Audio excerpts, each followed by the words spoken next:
Joining me is Colonel Clint Granger, retired Army infantry. And Colonel, you were in Vietnam at the end and were really fairly high up. Tell me about how you got there, what your assignment was. Towards the end, just before everything completely fell apart, the South Vietnamese had divided their 4 corps, and the 4 corps commanders were running the country. Politics was out the window, and they were trying to do the best they could, and not very well.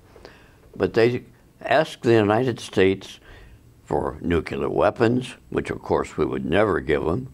They asked for all kinds of other things, but in the meantime, the Congress had cut the money back to the point where we really didn't give them even enough ammunition or spare parts or so on to keep them running very effectively. So they complained. They went to the president. The president sent the chief of staff of the Army to go look and see what had happened. And he sent me to go with him.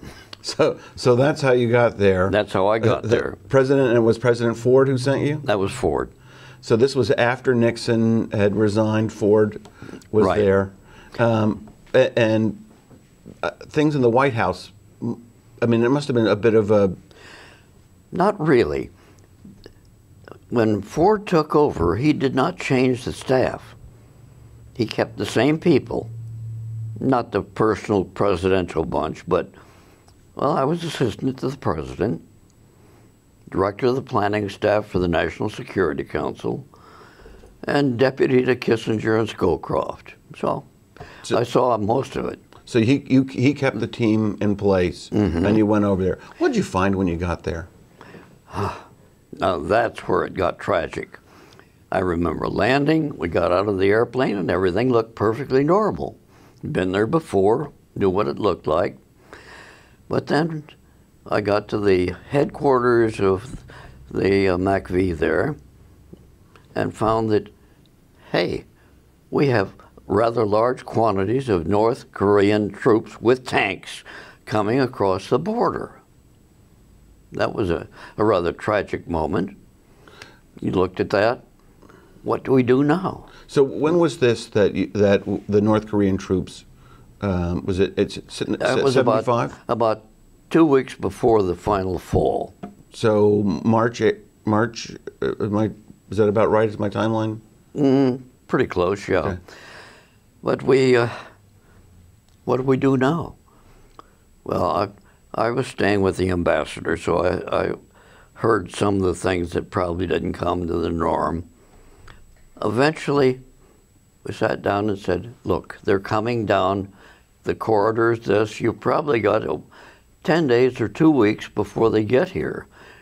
In the meantime, the South Vietnamese were making very tragic mistakes. The commander of the 2nd Corps, that is 1st Corps in the north, 4th Corps in the south, the 2nd Corps decided he would bring back the forces that were out in the Pleiku area, the highlands, and pull them back to protect the coastline. Unfortunately, not being very bright, I would say, he decided to leave the families of these people behind. So here came all these people on television, which people saw here, vehicles under fire, being destroyed. They were not tactical units. When the South Vietnamese soldiers were told, you leave your family behind, the units destroyed themselves. They stole the vehicles, helicopters, got their families, and tried to come out along that one long, narrow road, and a lot of them died there. So what was our role in this? We had no role in it at that point. We had no troops on the ground. The Congress had not voted much money to support the South Vietnamese. We had a political responsibility, if you will, but we didn't really have any capability to do very much. We could use aircraft carrier birds and attack that, but we were backing away and not becoming too deeply involved again. After all, the American public had violently reacted to Vietnam, and it was politically not a practical thing. So, I mean, and you were there watching the chaos unfold. Very much so.